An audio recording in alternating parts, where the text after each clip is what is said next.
All right.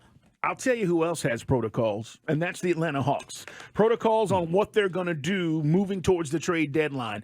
Because this is when you pick up the phone, you make phone calls, you inquire, and you also see how you can make your team better. Now, tonight, the Hawks take on the Pelicans, guys. Zion is fine, and he should play. They've been without Brandon Ingram and a couple of other guys. But listen, they're still competitive. C.J. McCollum, that trade is paid off for New Orleans. And then they'll make their way home. Mike and I will be at State Farm Arena on Thursday getting you ready for Hawks and Suns.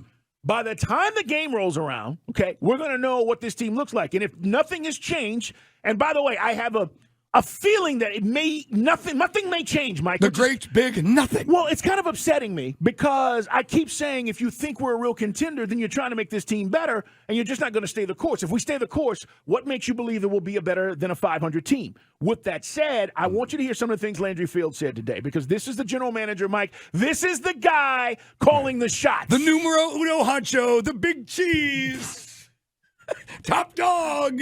This is who's making the decisions. No one is influencing his decision-making.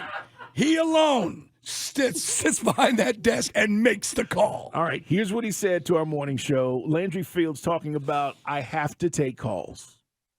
And I'd be foolish not to take calls and listen to certain offers in order for us to continue to get better because you only have so many opportunities to adjust and change in a way that you think is going to be beneficial.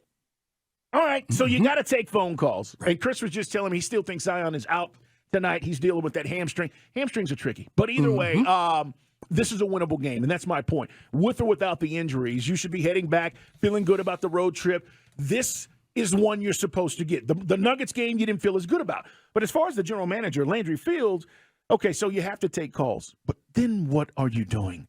Are you taking calls for John Collins or Bogey or whomever else?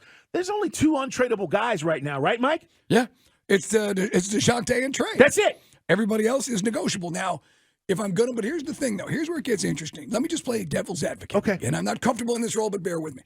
What if we finally do make a run the way we did 2 years ago because DeJounte and Trey continue to get their thing rolling? I know this is a big, I know you guys are laughing in your cars. And that DeJon Collins consistently goes for 20. DeAndre Hunter did go for 20 and 26 in the last two games. If he continues that uptick after the All-Star break, then you could conceivably win 10 out of 12, go on a run, and then lock in a 6 seed. And then once you're in the playoffs, anything's possible. What's not possible is playing 3 games in 72 hours and then going to travel and play Miami the next day. That was impossible, and we saw that last year. We can't be in the play-in game.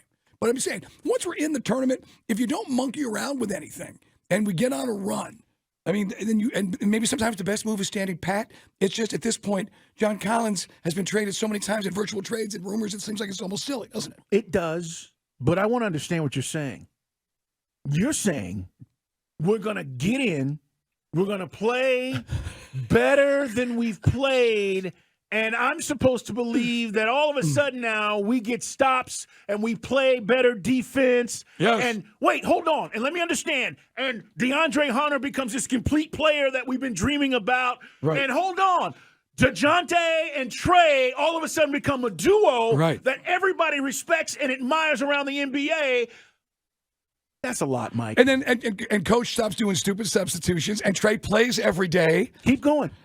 Keep going. And the dog ate my homework. Now, again, 27-11. That's when Nate took over on March 1st 2 years ago. And we went 27-11. Can we do that again? No. No, we can't. So that's why I said I'll just play devil's advocate for about 2 minutes. And listen, but that's the only reason you would stand pat, to feel we can get healthy and be on a heater. We have been pretty much healthy. Capella missed about 2 weeks, but that's been about it.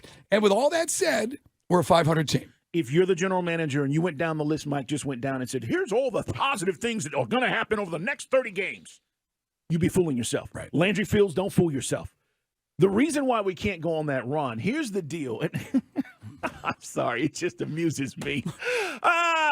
When we made the coaching change, because we all have short memories. It's Dukes and Bell at Sports Radio 92.9 The Game.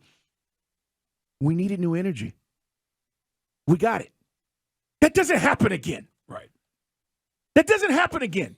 We needed new energy from LP, and everybody around town was screaming, LP's got to go. Mm-hmm. And when he went, we said, oh, Nate's going to do a good job. Trey's going to play hard for Nate. This is a perfect fit. You guys forget?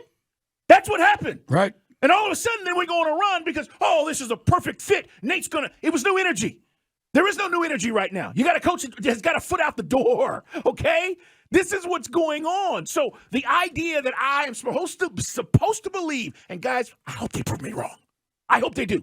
But if I'm supposed to believe that all of the things Mike just laid out are going to go right for our team, and we're not going to do jack at the trade deadline, Right. Zero. Say it with me. Nothing. You get nothing.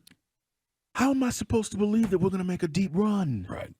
No, well, then, but here's the other thing. If you start moving pieces, like you move bogey, and you don't really get much, you get draft picks, then aren't you kind of signaling to the fans it's a white flag? Aren't you? I mean, isn't that it? I think so, Mike, but I'm sorry. Turtle just whispered in my ear, DJ's got a migraine.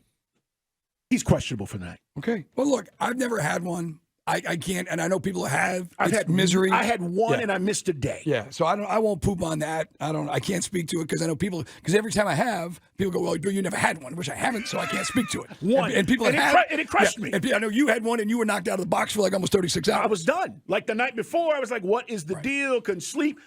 All right. And by the way- I'm not mad at DeJounte. All I'm saying is, can we get a whole team together? See, this is the Hawks. This is the NBA. So this is one of those you say over the course of 82 games. If DeJounte Murray has a migraine, okay. What was Trey's excuse the other night? What was the excuse in Denver? He was tired. We'll just say it. I mean, that's just. I don't know. I don't know if that's true. Trey Young out, parentheses, lazy. I don't know. Okay, that's and then we can all be straight and know that Trey didn't want to play, and that's the way the cookie crumbled. So why we go up one, down one, up one, down? We're a 500 team. So the thing is, this could be one of those moments where, and I don't know because we have this our first. We just heard we're going to hear more from Landry Fields, and he may have outside influences, Nick Wrestler. So do you say Not ready to go.